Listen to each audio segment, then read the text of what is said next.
अन्नले श्राप दिन्छ भन्ने कथा सुन्नु भएको छ तपाईँहरू? नसुने भए ल अब म सुनाउँछु।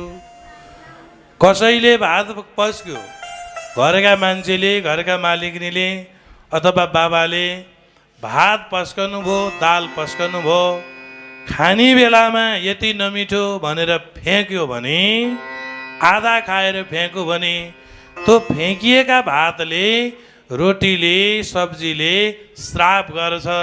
के भन्छ? हे पापी, हे असती, तँलाई धिक्कार छ।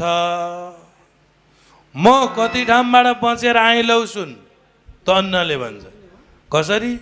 पहिला म धानको बिउ थिएँ, बिउ हुँदा घुन पुत्लाले कतिजना हाम्रा साथीलाई खाए, म बाँचेर आएँ। अब बिउ छर्ने बेलामा कति साथीहरू उछिट्टिएर उम्रेनन्, म उम्रिएँ, त्यहाँ पनि म बाँचेँ।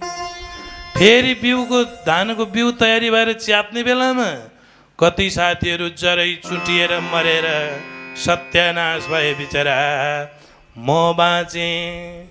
अब धान रोपेपछि सेते, पोके, राते के लाउँछ, त्यस एउटा धान पोको यस्तो फल्छ।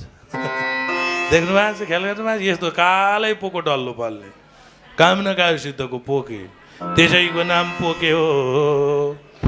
त्यो किसिमको तरिकाले कोही साथीहरू ढले, कोही साथीहरू मरे, म फलेँ। अब फलेपछि कोही बाटामा साथीहरू कोही मान्छे हिँड्यो भने धानका बाला स्वरात्त स्वरात्त थुच्छ, त्यत्तिकै विनयसित्तैमा ल्यानु, त्यसबाट बाँचेँ।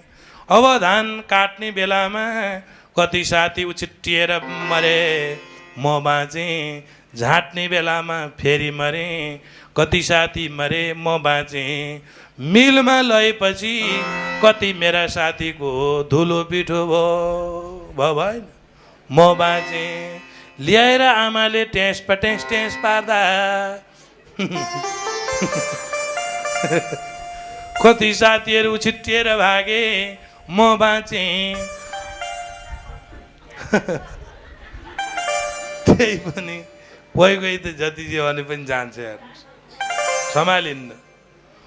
अब फेरि अब त पकाउलिन् भनेको त चौलानीसँग कति साथी सुलुलु।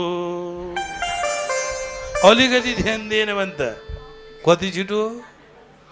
जब म सबै यति धेरै ठाउँबाट बाँचेर आएँ, कुकरभित्र पसेपछि मैले सोचेँ अब म कहीँबाट डराउनु पर्दैन।